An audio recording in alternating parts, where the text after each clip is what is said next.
Hello, everybody. I'm Scrimble, and welcome to the 11th episode of my podcast, Fossil Frontier, a paleontology podcast brought to you by WKNC 88.1. This show will be dedicated to talking about my favorite fossils and prehistoric phenomena. We're going to explore some of Earth's ancient treasures and uncover the stories that they have to tell. So if that's something you're into, you better lock in, because this week we're talking about the Megalodon, the most formidable apex predator for over 10 million years. Okay, so picture this. You're a Herpetocetus whale in the Miocene epoch, around 10 million years ago. Unlike your massive cousins, you're only about 3 to 4 meters in length, which is still considerably large. You roam the open ocean, basking in the sunlight available and feeding on plankton in the water. So far, things have been pretty peaceful.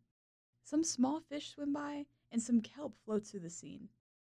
Unfortunately, lurking just below is an unforeseen predator.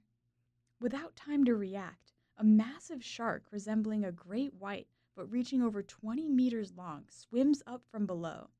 You have no time to think before you're encased in its 10 feet tall jaws with 2 rows of teeth the size of an adult human hand. It exerts a bite force of 150,000 newtons onto you and instantly kills you. Having just committed this astonishing kill, the shark swims on, looking for another snack. This shark, of course, is the Megalodon, the biggest shark and the biggest predator that ever existed. These guys were terrifying, with their jaws that could swallow a human whole. Its teeth could be up to 7 inches long and have been found in the fossilized remains of animals from all over the world, like whales and dolphins and even seals. Its hunting style was very similar to that of the great white, attacking prey from below, but because of its strong jaw, it likely went for the chest first, puncturing the ribs and going for the heart of its prey. Everything we know about the Megalodon today, along with every other extinct shark in the world, has been deduced from only its teeth. You see, because sharks don't have bones, their bodies are not normally fossilized, leaving only their teeth to tell us about these ancient giants. Fortunately, even with just the teeth, scientists can determine a lot about the animal, including its diet, habitat, behavior, and more.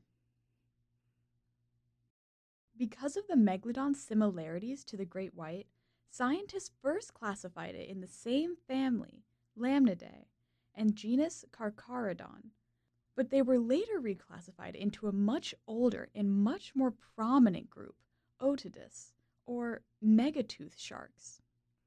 This genus is fully extinct, but it housed many giant sharks like the Megalodon. But how did these guys get to be so big? And what eventually caused them to go extinct? Well, their large size can be attributed to both the climate and an evolutionary arms race between predator and prey.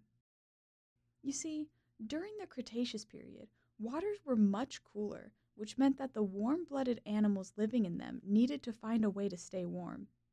This caused the whales and seals to bulk up, getting bigger and keeping more fat reserves. The predators also did the same thing, partly to stay warm and partly to be able to take down their now massive prey. With their prominent body size, they required a lot more calories to maintain their metabolism. There are estimates that the Megalodon ate roughly 2,600 pounds of food a day. But unfortunately, their larger-than-life conduct was not sustainable, and they eventually died out by the early Pliocene period. But how? Was there an even bigger predator that killed them off? Or was it just a slow and gradual decline? Perhaps a little bit of both. About 4 million years ago, the ocean climate was different than ever before, which caused whales, the main food source for the Megalodon, to migrate north where the water was cooler to find food. In turn, they got much bigger as well. This is known as gigantism in baleen whales. Either way, The whales were simply too big and they lived in places that were too cold for the megalodon, so they lost their main food source.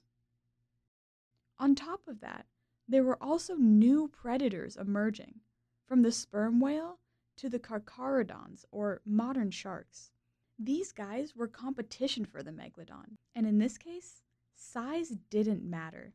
If anything, their large size was actually an obstacle for them.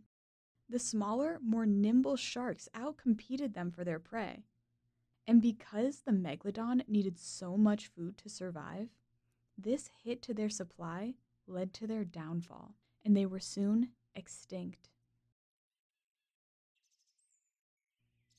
Ultimately, during the megalodon's 10 million year run, they were the largest and most formidable predator in the ocean, striking fear into the hearts of any whale or large sea animal that dared cross its path.